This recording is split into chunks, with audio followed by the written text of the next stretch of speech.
Bonjour à tous, c'est vraiment une joie de vous voir en si grand nombre par la foi derrière votre écran. Voilà, c'est toujours une joie d'être ici pour partager la parole avec vous. Et voilà, je sais que vous êtes en direct de votre salon et c'est fou parce que l'église est vraiment belle et Dieu est extraordinaire. C'est qu'il a inventé l'église en sachant très bien que l'église c'est plus que des bâtiments. C'est des personnes. Et même si aujourd'hui, nous sommes dans le confinement 2.0, Jésus n'est pas confiné et l'Église, c'est nous. Et même via Internet, on est ensemble, en esprit. Dieu peut agir, Dieu veut agir, Dieu n'a pas de limite. Et même derrière ton écran, Dieu a quelque chose pour toi aujourd'hui. Et j'aimerais vraiment remercier encore une fois Joseph pour l'opportunité de pouvoir venir apporter la parole. C'est vraiment un honneur pour moi. J'aimerais aussi remercier toutes les personnes qui ont prié pour nous. Donc pour ceux qui ne le savent pas, en fait, j'ai eu le Covid. Je ne m'attendais pas à l'avoir, c'était un peu surprenant. Et donc je suis plus du tout contagieux. J'ai passé la période, je suis ressorti vivant. Dieu dans la tempête était là, il était présent.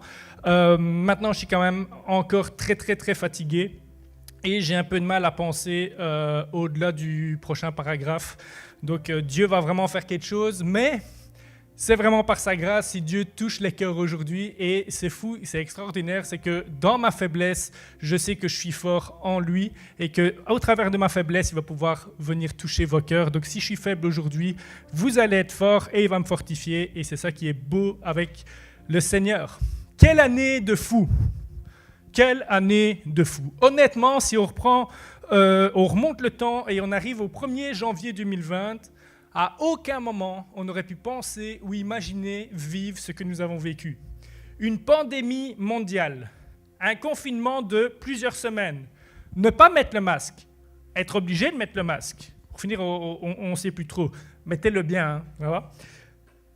Télétravail, les bars et les restos fermés, les stades de foot fermés. Une horreur, une horreur.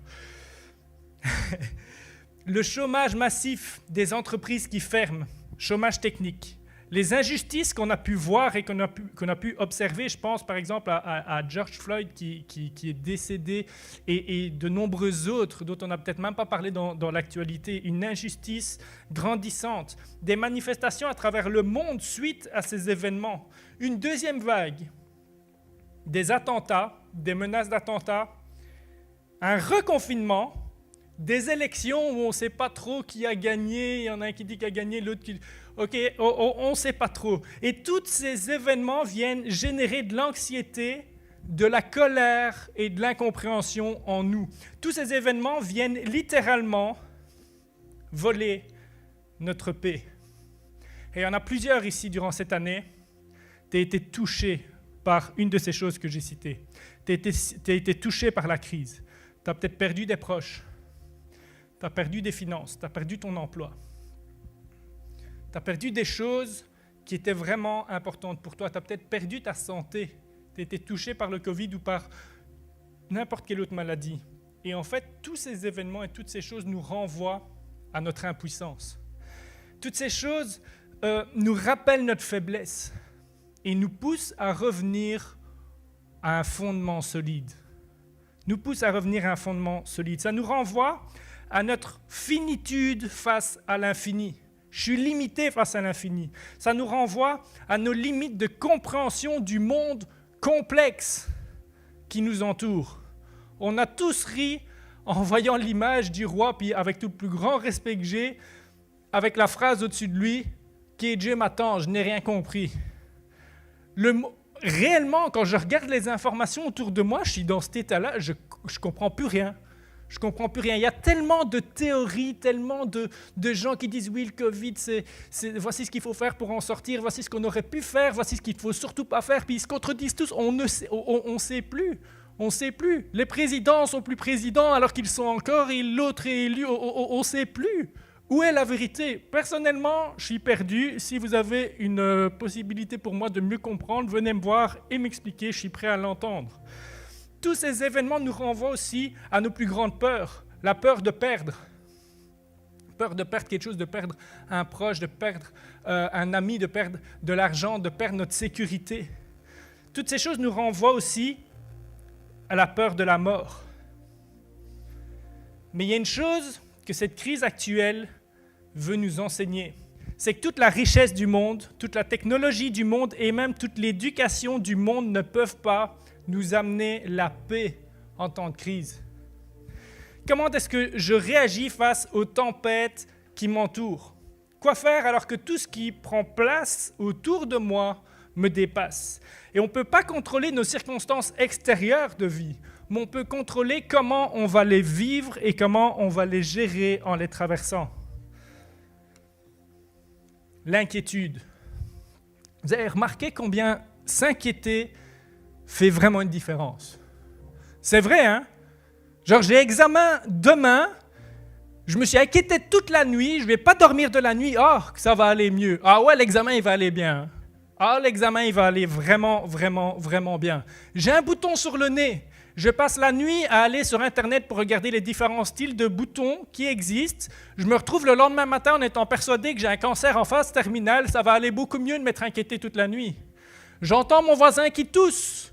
Sûr, il a le Covid et certainement, vu que c'est mon voisin, on a dû toucher un truc en commun, je vais être contaminé aussi. Je m'inquiète.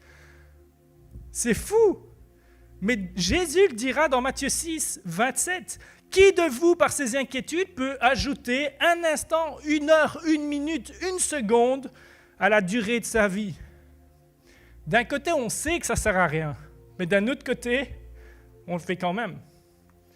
Comment faire? Comment trouver la paix au milieu de nos tempêtes? Parce que la volonté de Dieu, ce n'est pas que nos inquiétudes dominent sur nos vies.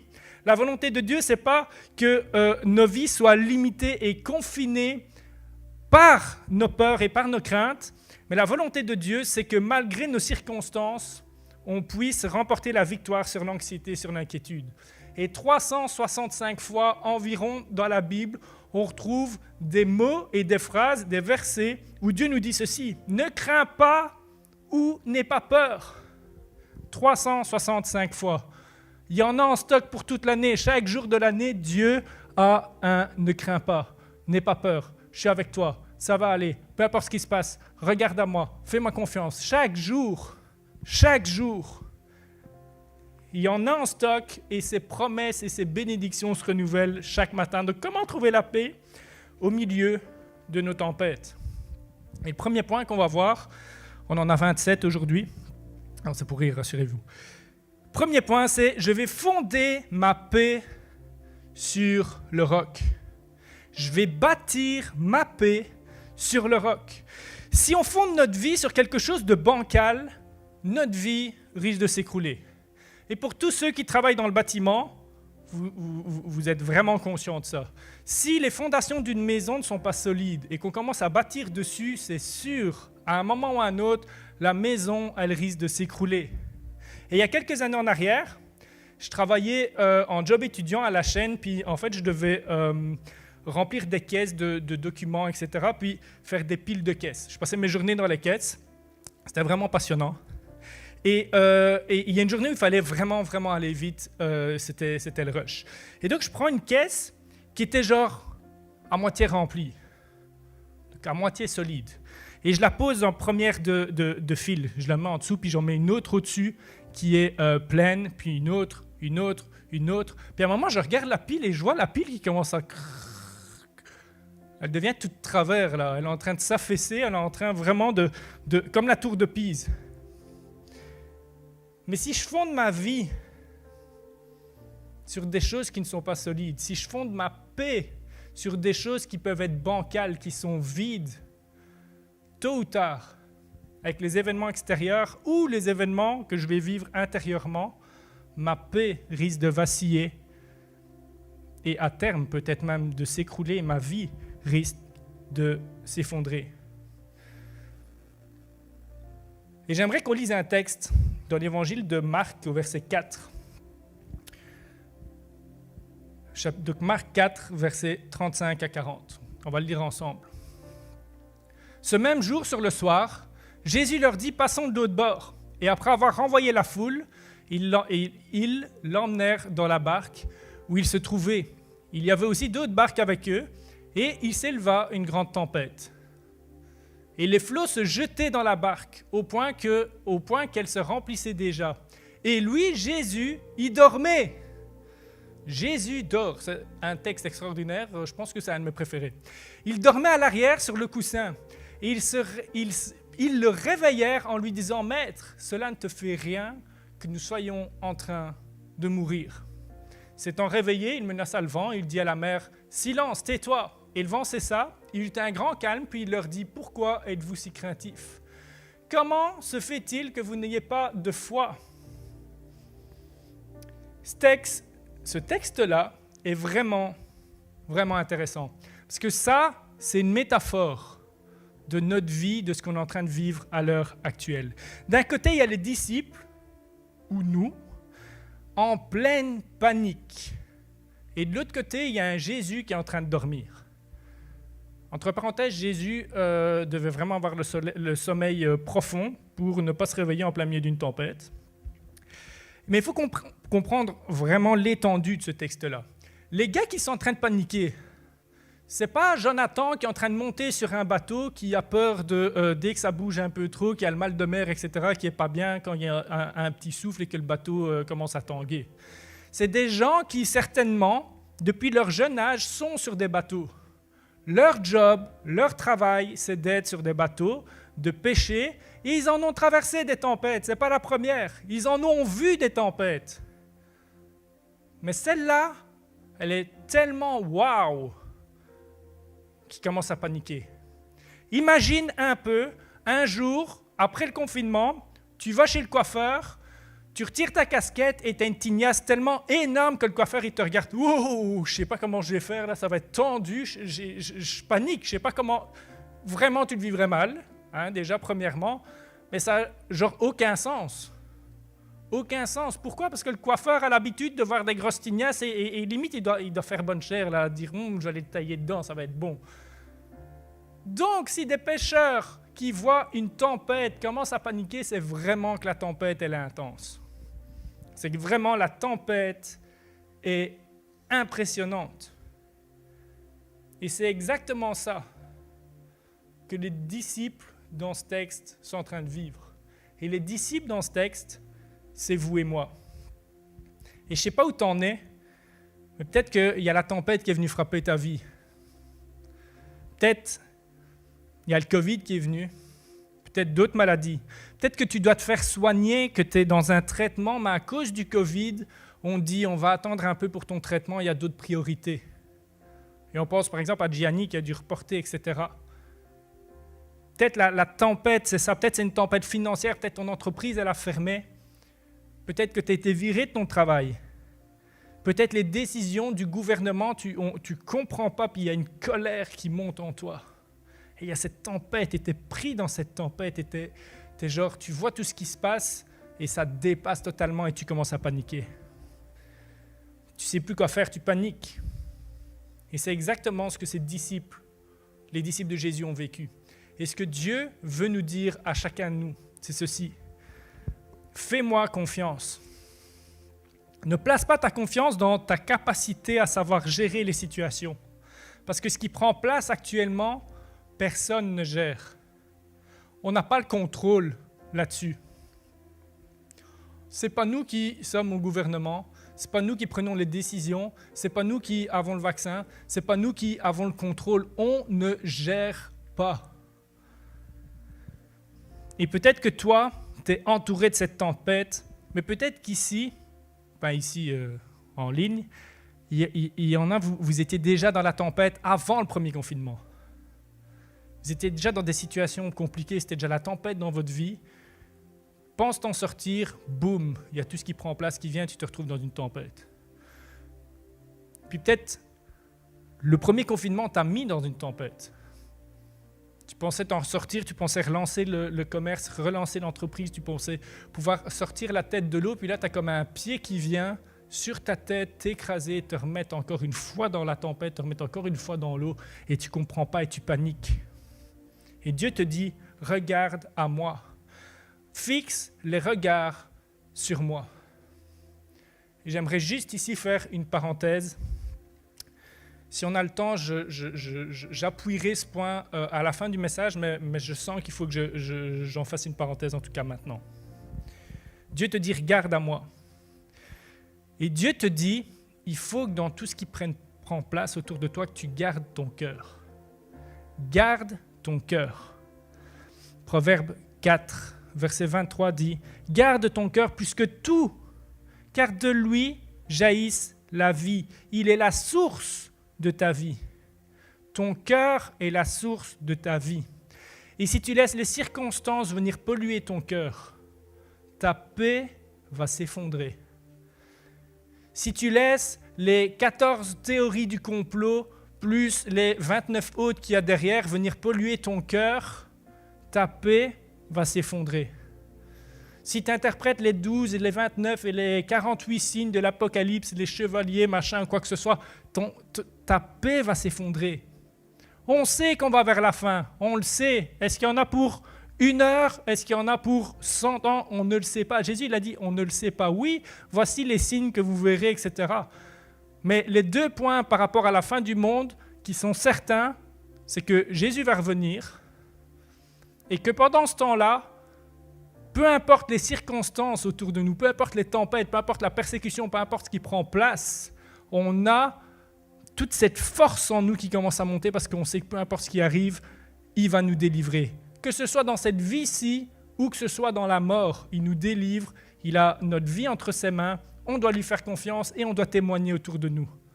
Ne laissons pas ces choses venir polluer nos cœurs. Dans Matthieu 6, 22-23, Jésus le dit, « Ton œil est la lampe de ton corps.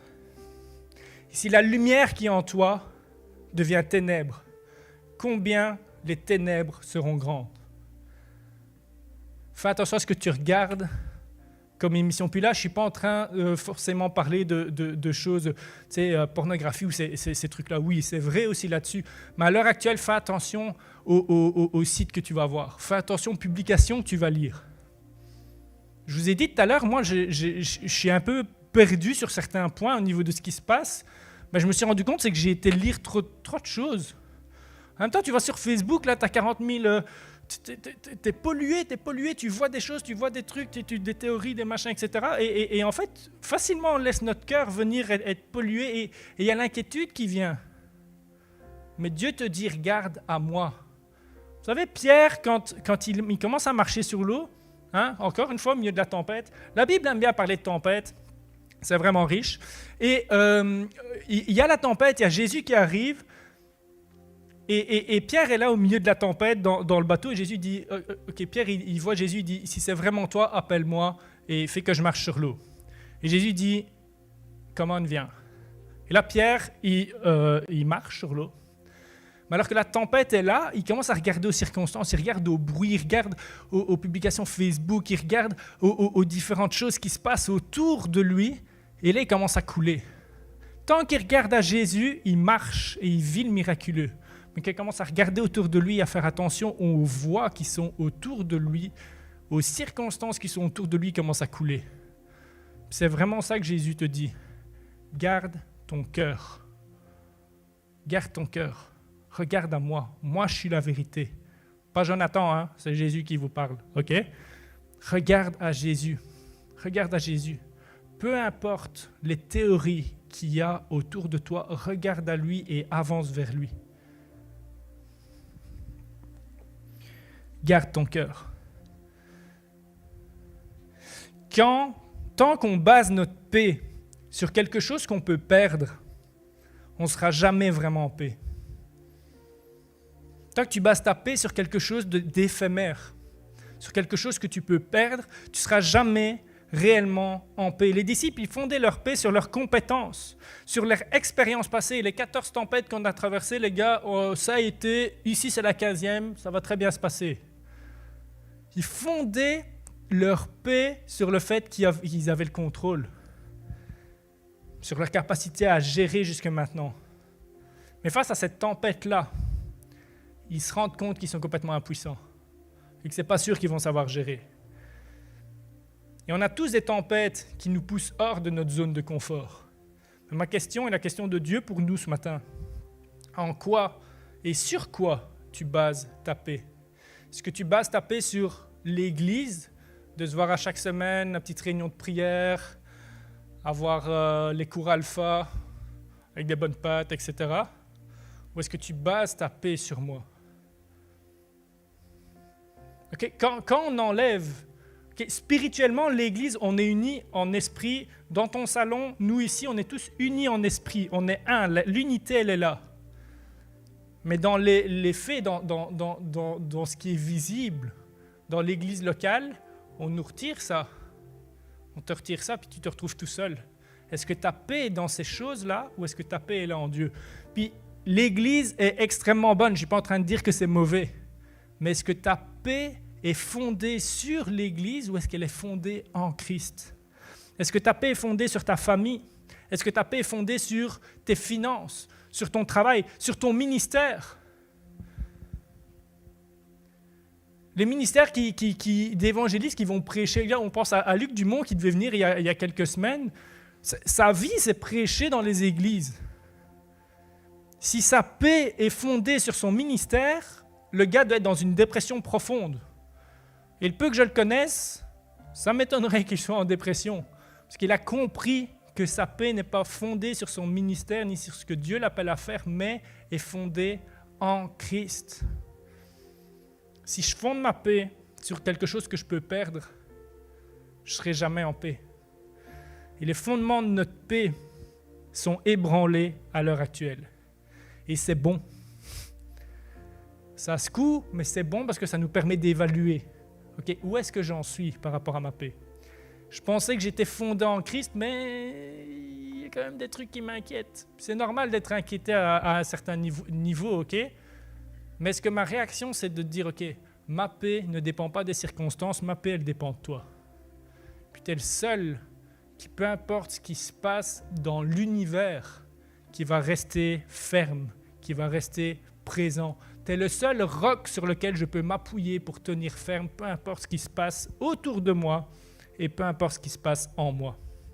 Face à un besoin illimité de paix, on a besoin de fonder notre paix sur quelque chose d'illimité.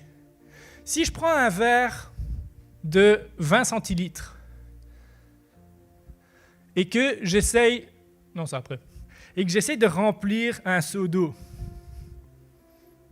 ça va être compliqué. Hein. Avec 20 centilitres, remplir un seau d'eau de, 12 litres. On a vite fait de renverser le verre, mais le seau, il reste toujours aussi vide.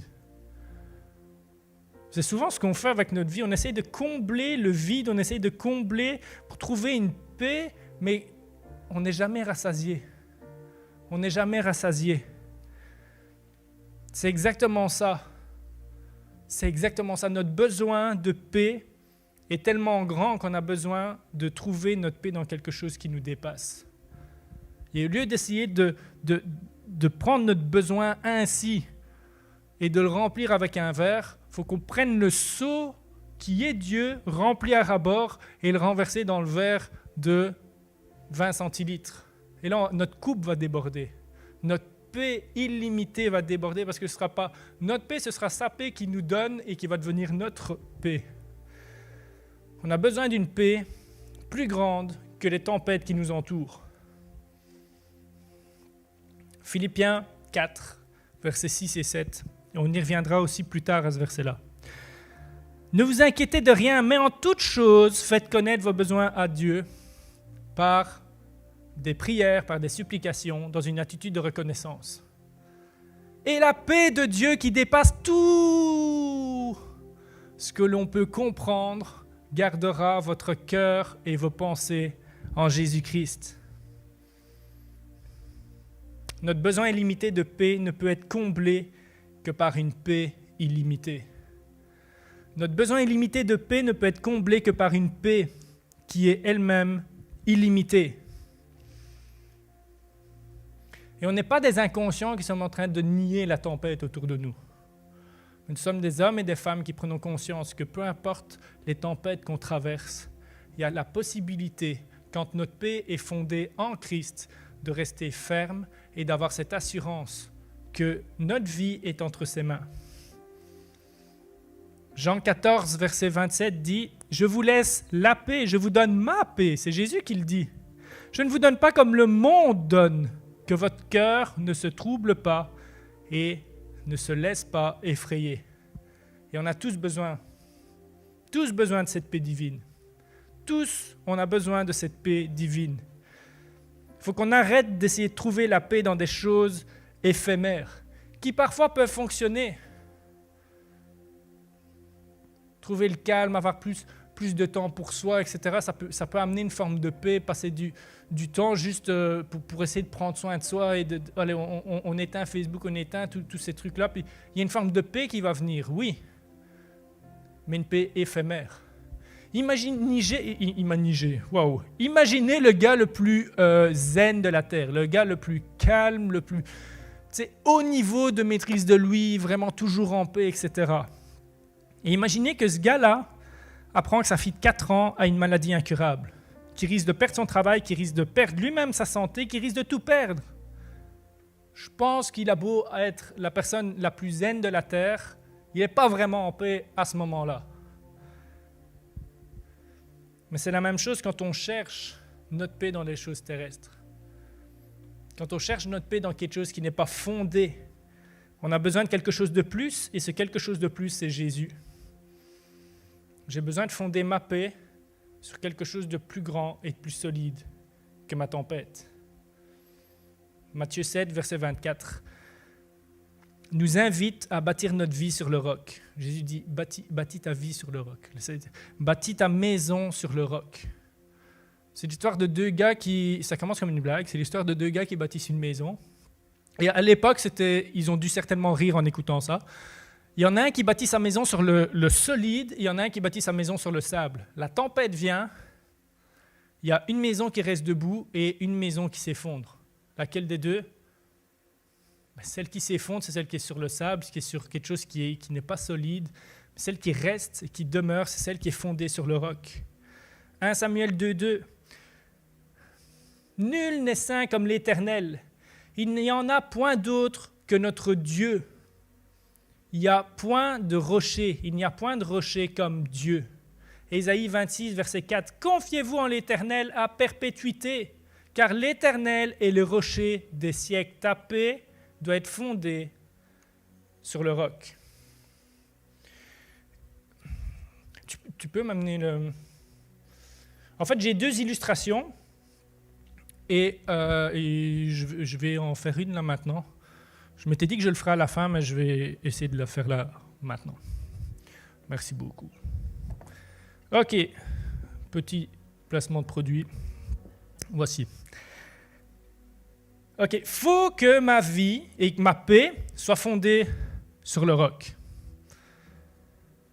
2 vies, 2 fondements, qui sont pareils, hein? Enfin, moi, je vois que c'est pas pareil, mais vous ne le voyez pas. 2 canettes de coca. Si je fonde ma vie et ma paix sur les choses que je peux perdre, c'est exactement comme si j'essayais de me tenir debout, essayer de ne pas tomber, sur quelque chose de vide. Je pose mon pied dessus, je m'appuie dessus, et wow, ça tient. J'aurais dû essayer avant. Mais voilà. Et Jésus, il est bon, là, il m'a vraiment sauvé. J'essaye de bâtir ma vie, j'essaye de me fonder sur quelque chose de vide. Mais ça s'écrase. Si ta vie n'est pas fondée sur Christ, quelque chose de solide, quelque chose de rempli, ça va s'effondrer. Mais en Christ, sur le solide, peu importe les pressions extérieures, ça va tenir, je vais tenir, tu vas tenir, et ta paix va tenir. J'ai fondé ma vie et fondé ma paix sur le roc, mais je veux aussi m'appuyer sur sa présence. Et ça, c'est vraiment une parole, je pense, prophétique pour plusieurs ici. Dieu nous dit, je ne vous ai jamais promis une vie sans difficulté. Puis là, on pleure tous. Et souvent, on pense qu'être chrétien, là, c'est vivre sans difficulté, sans tension, sans... Non. Dieu ne nous a pas promis une vie sans difficulté. Par contre, je vous promets qu'au milieu de l'épreuve, je serai avec vous. Peu importe la gravité de la tempête, peu importe la durée de l'épreuve, peu importe les vagues, peu importe comment je suis secoué, j'ai cette promesse de Dieu qu'il est avec moi. J'ai cette certitude que Jésus est avec moi et avec nous. David le dira dans le psaume 23, verset 4. « Quand je marche dans la vallée de l'ombre de la mort, dans la vallée de la peur, de l'angoisse, des tempêtes, des disputes, du Covid, de plus d'argent, etc. Je ne crains aucun mal, car tu es avec moi. Tu es avec moi. Et ta présence calme mes craintes. » Jésus veille sur nous. Et si tu places ta main dans la sienne, même si tu ne le vois pas, il prend soin de toi. Il te garde et il te conduit. Quand tu places ta main dans la sienne, si tu quittes le monde des vivants, tu as cette assurance que quand tu arrives de l'autre côté, quand tu traverses la mort, il est avec toi. Et que ce Dieu qui ne t'a pas lâché sur terre et que tu ne voyais pas, tu vas le voir face à face. Puis il va t'accueillir, il va te prendre dans ses bras. Il va effacer les larmes qui coulent le long de ta joue. Et il n'y a plus de mort, il n'y a plus de souffrance, il n'y a plus de douleur, il n'y a plus d'incompréhension, il n'y a plus de colère qui existe. Tu es en lui. Quand tu places ta confiance en lui, quand tu prends conscience de sa présence maintenant et que tu acceptes qu'il soit avec toi, non seulement il est avec toi maintenant quand tout va bien, il est avec toi quand tout va mal et il est avec toi, ou plutôt toi tu es avec lui quand tu arrives au ciel après avoir passé une vie sur terre. C'est exactement de cette paix-là que nous avons besoin d'expérimenter pour traverser les tempêtes de nos vies. Et le problème, c'est qu'on pense souvent, c'est que la peur et les craintes, elles viennent nous amener des mauvaises pensées et viennent déformer la réalité. Et on pense souvent que Dieu nous a abandonnés. La peur nous fait dire, mais où est-ce que tu es, Dieu? Avec tout ce qui se passe, où est-ce que tu es? Ou pourquoi tu as permis qu'il y ait tel événement qui se passe dans ma vie? Et les disciples, c'est ça qu'ils vivent. On voit dans le texte, quand ils vont réveiller Jésus, il dit ceci, « Tu ne t'inquiètes pas qu'on est en train de mourir. Tu ne t'inquiètes pas qu'on est en train de mourir. Jésus, réveille-toi, fais quelque chose. » Puis parfois, on est comme ça. « Seigneur, pourquoi? Pourquoi? Pourquoi? » Et Jésus dit, « Pourquoi n'avez-vous pas de foi? » Et on comprend souvent très mal ce verset-là. Souvent, on comprend ce verset-là comme ceci. Pourquoi vous n'avez pas la foi pour vous-même vous lever et prendre autorité sur la tempête? Plein de gens, on pense que c'est ça que Jésus dit. Ou alors, pourquoi est-ce que vous n'avez pas foi en moi parce qu'il a lui-même l'autorité d'arrêter la tempête? Mais en fait, il y a un problème là-dedans. Deux choses que j'aimerais souligner. Jésus n'a encore jamais arrêté de tempête. Et puisque Jésus n'a jamais arrêté de tempête, comment est-ce qu'il pourrait reprocher à ses disciples de ne pas avoir osé prendre autorité pour arrêter une tempête si lui-même ne l'a jamais fait? Ce serait quand même tendu, hein?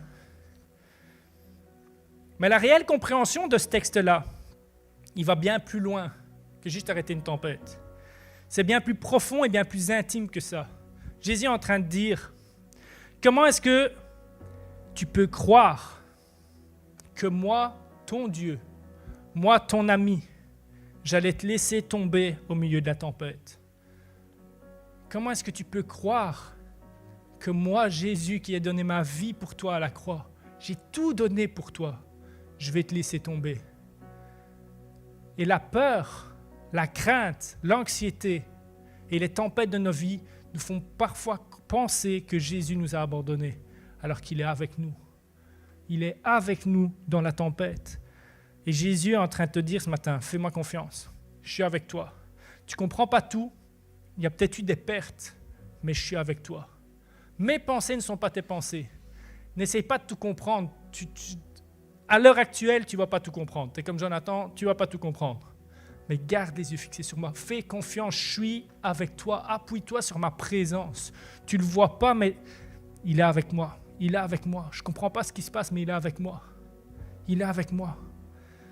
Ce n'est pas parce que le mal existe que Dieu n'existe pas, et ce n'est pas parce que le mal t'arrive que Dieu t'a abandonné.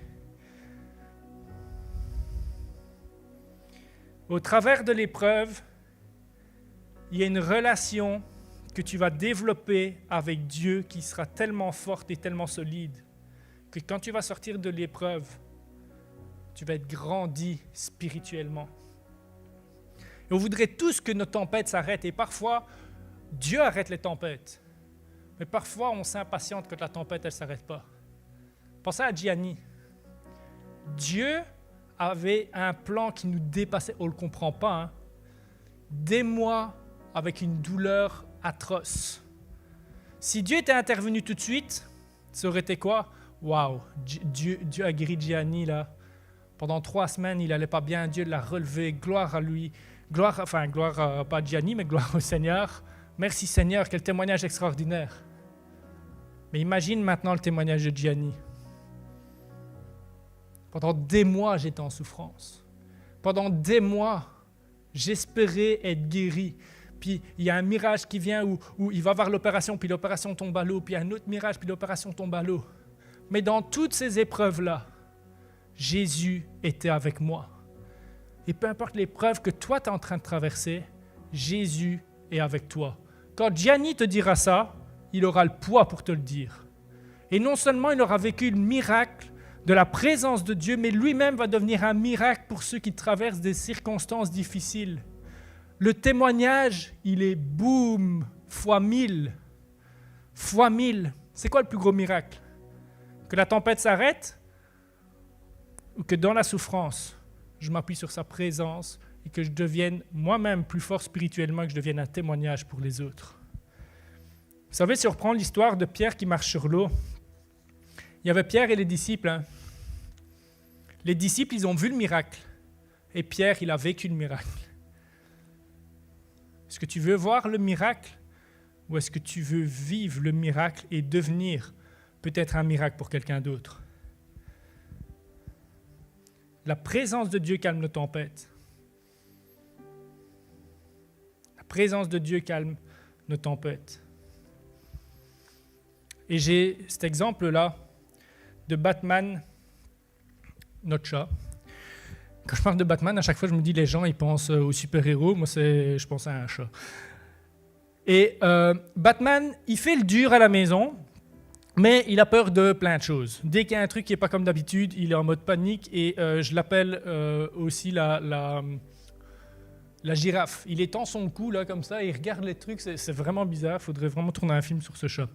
Bref, quand Batman, le dur, doit aller au vétérinaire, c'est la grosse panique. Et la première fois qu'on a été au vétérinaire avec lui, ce qui s'est passé, c'est qu'il était vraiment en gros stress. Et on a commencé à lui parler. Il était dans sa petite cage et tout ça, puis il dit « miaou, miaou, miaou ». Puis on sentait que ça bougeait, etc. Puis on était un petit gamin, ça va d'aller, un bio. Hein? Allez, on est là avec toi. On est là avec toi. Et en fait, notre présence a commencé à apaiser son cœur. C'était la tempête pour lui, il allait avoir un vaccin, il allait mettre un coup de griffe au vétérinaire aussi, mais notre présence a calmé ses craintes. Et vous savez tous aussi qu'un enfant qui panique le soir parce qu'il y a un monstre en dessous de son lit, on ne peut pas raisonner. On ne peut pas lui dire « mais non, il n'y a pas de monstre », etc. Il a 40 000 excuses pour dire « mais s'il y a un monstre, mais il se cache ou il prend une autre forme, etc. » C'est juste la présence d'un adulte rassurant à côté de lui qui va l'apaiser. C'est la même chose avec Jésus. C'est la même chose avec Jésus. Comment avoir la paix au milieu de la tempête? J'ai fondé ma paix sur quelque chose de solide, mais je vais m'appuyer aussi sur sa présence. Et je vais essayer de vite terminer avec ce dernier point, c'est je vais prier.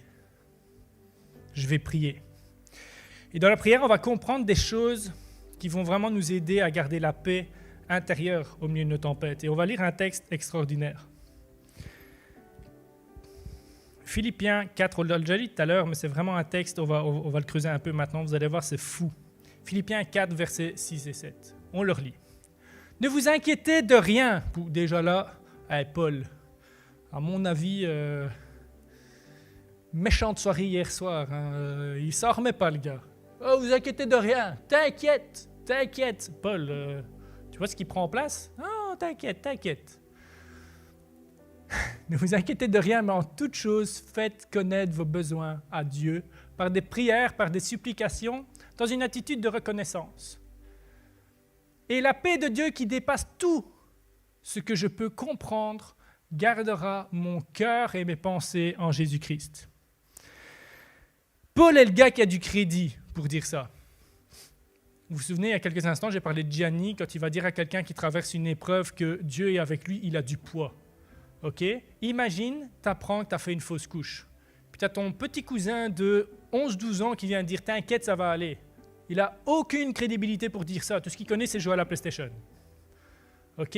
Mais quand ta grand-mère de 82 ans, qui a fait 3 fausses couches, qui a traversé 2 cancers, qui était veuve à 40 ans et qui a élevé 3 enfants toute seule, te dit « Écoute, ça va être difficile, ça va être compliqué, ça va faire mal, mais tu vas t'en sortir. Dieu est avec toi, tu vas être capable de t'en sortir. » On s'entend que la grand-mère, elle a du poids pour te dire ça, parce qu'elle l'a vécu.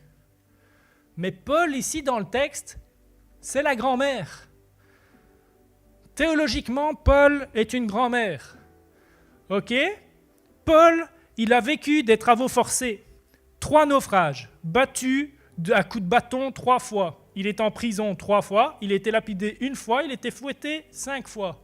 Et quand il nous écrit ça, il est en mode attente dans une prison romaine pour savoir s'il va vivre ou s'il va mourir parce qu'il était arrêté pour prêcher l'évangile. Ça a du poids quand même. Et il dit, ce gars-là nous dit, t'inquiète de rien, mais fais connaître à Dieu par des prières, par des supplications. Cite, derrière tes peurs, derrière ta colère, il y a des noms de personnes. Il y a des situations. Il y a peut-être le nom de ton mari, le visage de ta femme, le nom de ton boss, une injustice que tu as vécue. Cite-le à Dieu, Seigneur. Tu vois cette injustice-là, je te la remets.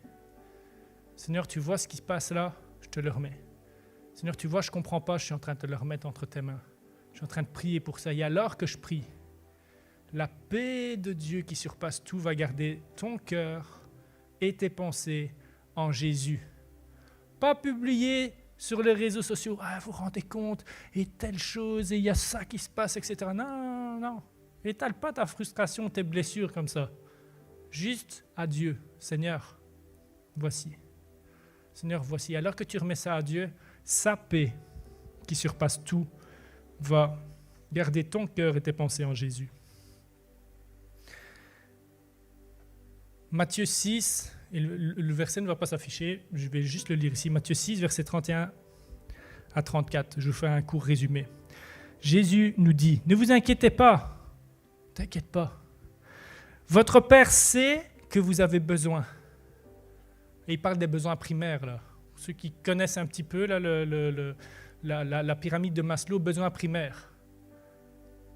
Ceux sur lesquels tout ton bien-être et toute ta paix est fondée. T'inquiète pas de tout ça. De ce que tu vas manger, de ce que tu vas avoir, de ce que demain va se passer. Ton Père dans les cieux, il le sait. Tu lui dis, cherche premièrement son royaume et sa justice. Et tout le reste viendra en plus. Prie, remets tes besoins à Dieu. Et sa paix va combler ton cœur. Il faut que la prière soit notre premier réflexe, soit notre premier réflexe et non notre dernière ressource. Il faut que la prière soit notre premier réflexe et non notre dernière ressource. Est-ce que prier est ton premier réflexe quand ça ne va pas? Ou est-ce que c'est, comme moi, te plaindre à tout le monde? Oh, ça va pas. Oh, c'est tellement dur. Comment est-ce que je vais faire? Sephora, comment est-ce que je vais faire? Je ne sais pas comment je vais faire. Moi, je ne vais pas m'en sortir. C'est pas possible. Ou est-ce que c'est Seigneur? Je ne sais pas comment je vais faire. Tu peux prier comme ça à Dieu. Je sais, mais comment je vais faire? C'est pas possible. Mais en toi, je veux te faire confiance. Puis, ouais, c'est vrai, t'es mon Père. Puis tu prends soin de moi. Je me souviens la fois passée, ouais, ça allait pas. Puis je t'ai prié. Puis il y a ta paix qui est venue, ouais. Puis tu dis que j'ai à m'inquiéter de rien. Tu dis que tu prends soin de moi. Tu dis que tu es avec moi. Puis tout d'un coup, en fait, il y a la paix qui commence à venir. C'est ce que Dieu nous appelle à faire. C'est ce que Dieu nous appelle à faire. Et je vais prendre cette illustration-là. Hop. Voici. Alors imaginez la grande boîte et la petite boîte. Souvent la petite boîte, c'est Dieu. Et la grande boîte, c'est toutes nos inquiétudes. Oh Seigneur, tu vois ma femme. Toi-même, tu sais. Tu vois les examens, Seigneur. Je te remercie parce que c'est... Ah, maintenant, les écoles, elles sont encore ouvertes, donc ça ne tient pas la route. Bon courage pour l'école. Tu vois les examens, je m'inquiète, etc. Boum. Oh, j'aimerais bien me marier. Maintenant, avec le confinement, l'église, elle est fermée. La coumère que j'ai repérée, comment je fais pour la voir, mon Seigneur, pas possible. Hein? Ah, le Covid, j'ai peur. Mon voisin a encore toussé. Hein. Je pense que ça va être délicat. Je vais me faire dépister pour la 5e fois. Et c'est bien, on fait ces choses-là. Et là, Paul, il dit qu'il faut qu'au final, on confie notre vie à Dieu. C'est ce qu'on fait. Mais quelque temps après, il n'y a rien qui change. Oh, Seigneur. Toujours la même femme, toujours le même mari. Est-ce que si je suis confiné encore une 2e fois avec, qu'est-ce qui va se passer? Il va encore râler, c'est pas possible. Ah, les enfants. Ouh, ils vont encore crier dans tous les coins. Comment je vais faire le télétravail? Les enfants qui crient, je ne sais pas comment je... Et on reprend les choses. On reprend les choses. Mais il faut qu'on réalise quelque chose d'extrêmement important. C'est qu'il faut qu'on change notre perspective. Il faut qu'on comprenne que la petite boîte, ce sont nos inquiétudes et que la grande boîte, c'est Dieu. Et tout de suite, ça devient beaucoup plus biblique. Ça va même plus loin que ça. Ésaïe 25. Tu es pour moi un refuge quand j'étais faible et un abri. Psaume 46. Dieu est pour nous un refuge. Psaume 59. Car tu es pour moi une haute retraite, un refuge en qui je me confie le jour de la détresse. Et tu vois, la clé, c'est pas juste donner tes inquiétudes à Dieu. La clé, c'est de donner toute ta vie à Dieu, te cacher en lui et savoir qu'en lui, tu as la possibilité d'avoir la paix qui veille sur toi, qui te tient main dans la main, qui te porte, qui va te soigner, qui va t'entourer de son amour, qui va te réconforter. En lui, tu caches ta vie et sa paix qui dépasse toute compréhension vient calmer ton cœur. J'arrive vraiment à la conclusion. 2 histoires. Première, il y a quelques années, j'ai fait de l'acrobranche. Pour ceux qui ne savent pas ce que c'est comme un parcours d'obstacles qui se fait dans les arbres. Ok. Je suis quelqu'un qui a le vertige debout sur une chaise, je panique, c'est trop haut pour moi. Puis là, je suis à 6-7 mètres de haut. On passe d'arbre en arbre, il y en a, c'est genre vraiment à la mode Tarzan, ils sont vraiment bons là-dedans. Moi, c'est en mode panique, il n'y a rien qui va. Et à un moment, il faut passer dans un espèce de tunnel qui est fait de rondins de bois. On a 4 pattes et il y a comme des petits rondins de bois espacés de 60 cm environ. Et tu as 4 pattes et tu vois le vide là. Tu as le vide là en dessous. Puis là, moi, j'allais pas bien. Et ce qui s'est passé, c'est que j'ai un ami qui était derrière moi. Il a commencé à me parler. Il dit, regarde pas en bas. Il dit, juste écoute ma voix et regarde de l'autre côté du tunnel. Puis alors qu'il commençait à me parler, j'ai commencé à être plus en paix, plus relax, et j'ai commencé à appliquer ce qu'il me disait. Et j'ai pu traverser le tunnel et aller de l'autre côté. En fait, sa voix m'a aidé à tourner les regards et ne plus regarder le vide, mais regarder en face de moi, au-dessus de l'épreuve, et d'aller au bout. Sa voix et sa présence. Et plusieurs, tu es en grande peur en ce moment. Tu es même en colère. Mais Dieu, il est présent et sa voix se fait entendre. Il est en train de te dire, regarde pas aux circonstances, regarde à moi, écoute ma voix. Non seulement je suis derrière toi pour assurer tes arrières, je chuchote à ton oreille, mais je suis devant toi pour ouvrir le chemin. Tu ne sais pas comment t'en sortir, tu ne ne sais pas comment ça va se passer, mais je suis devant toi et je trace le chemin, je te conduis, suis-moi, garde les yeux fixés sur moi. Fonde ta foi en moi, appuie-toi sur ma présence, parle-moi,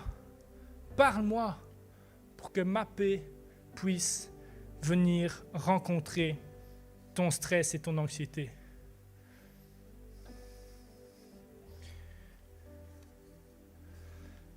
Deuxième petite histoire, puis là, je terminerai en prière. Encore une fois, Batman, le jour où on a été le chercher, c'était le 25 décembre à minuit 30. Et on va le chercher chez la mère de ma femme. Et alors, on le prend, puis on le met dans sa petite caisse, toujours la même petite caisse. Je crois qu'il ne doit pas l'aimer. Puis là, imagine un bébé chat, en pleine nuit, dans une caisse, mise dans une voiture sur l'autoroute belge, avec les lumières, le bruit des voitures, tout ça, etc. Puis là, Batman, mettant un peu à sa place, un bébé chat qui vit ça, le stress là, intense. Puis il commence à miauler. J'ai jamais entendu ça de toute ma vie. Au secours, au secours. Un chat dramatique. Il ne s'est pas mis à parler en disant au secours, hein. Mais on comprenait que c'était ça. Qu'est-ce qui se passe? Je comprends pas ce qui se passe.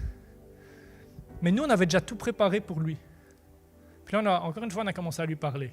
On parle beaucoup avec notre chat. On commence à lui parler, puis tout doucement, en fait, il a commencé comme si notre voix devenait familière, puis il a commencé à se calmer. Mais lui, il ne le savait pas. Mais en arrivant à la maison, sa nourriture était prête. Pour tous ceux qui ont des animaux, savent combien c'est important pour les animaux, la nourriture, et pour moi aussi. La nourriture était prête, il n'avait pas de quoi dormir, il n'avait pas un petit panier ou quoi que ce soit, il avait le salon pour lui. Tout était prêt pour lui, sa litière était prête. Lui, il ne le savait pas, mais il était au milieu de la tempête, et dans la tempête, il a commencé à exprimer ses peurs, et il y a des personnes qui étaient là, bienveillantes pour lui, qui ont commencé à lui parler pour le rassurer.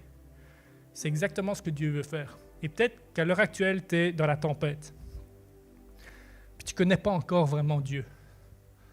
Et Dieu est en train de te dire, fais monter vers moi tes cris. Commence à me parler. Et même si tu ne me connais pas encore, je vais venir me révéler à toi, je vais venir commencer à parler à ton cœur. Et alors que tu fais monter vers moi ces prières et que je te réponds, ma paix qui dépasse tout va venir dans ton cœur pour que tu puisses être en paix et que tu sois capable de traverser les tempêtes dans lesquelles tu te trouves. Et non seulement pendant le trajet, la paix va venir, mais en plus de ça, quand tu seras arrivé à destination, il y aura de la nourriture pour toi, il y aura de quoi dormir, tu vas être pleinement épanoui, tu vas être dans une paix éternelle. Et j'ai préparé une maison pour toi. Parce que quand tu quitteras cette terre, j'aurai été avec toi toute ta vie. À chaque épreuve, mais je serai et tu seras avec moi pour toute l'éternité. Seigneur, je veux te remercier pour ta grâce et pour ton amour. Merci d'être là avec nous. Et Seigneur, je veux vraiment nous remettre, chacun de nous entre tes mains. Tu vois les circonstances. Seigneur, on ne veut pas que notre paix soit fondée sur quelque chose de faible. On ne veut pas que notre paix soit fondée sur quelque chose qui peut être bancal et qu'on peut perdre. On veut placer notre paix en toi. Seigneur, c'est toi qui es le rocher de notre vie. On ne veut pas s'appuyer sur des canettes de coca vides. On veut s'appuyer sur le solide. Et Seigneur, je vais te prier pour chaque chrétien qui ont été remplis un jour et qui aujourd'hui sont vides. Que tu puisses vraiment venir les remplir, oh Dieu. Viens les remplir et fais de nous des canettes remplies. Que vraiment notre foi soit sur du solide et qu'on puisse voir que malgré les circonstances, il y a ta paix qui nous accompagne. Je te prie pour chaque personne aussi qui ne te connaisse pas. Viens te révéler à eux. Là où tu es, à ta maison, peu importe où tu es, commence à juste ouvrir un peu ton cœur à Dieu, dire Seigneur, Dieu, là j'entends parler de toi, moi j'ai besoin de cette paix. Tous mes fondements sont ébranlés, puis j'ai besoin de quelque chose de plus solide. Si réellement tu es ce roc dont j'ai entendu parler, viens te révéler à moi maintenant. Seigneur, je te prie d'aller visiter ces personnes. Je te prie d'aller parler à leur cœur. De leur faire comprendre combien tu es présent et combien ta paix surpasse toute tempête. Seigneur, merci pour ton amour. Merci pour ta grâce. Et merci pour qui tu es, Père. En toi, Seigneur, on a cette assurance qu'aucune tempête n'aura la victoire sur nous. Au nom de Jésus, Amen.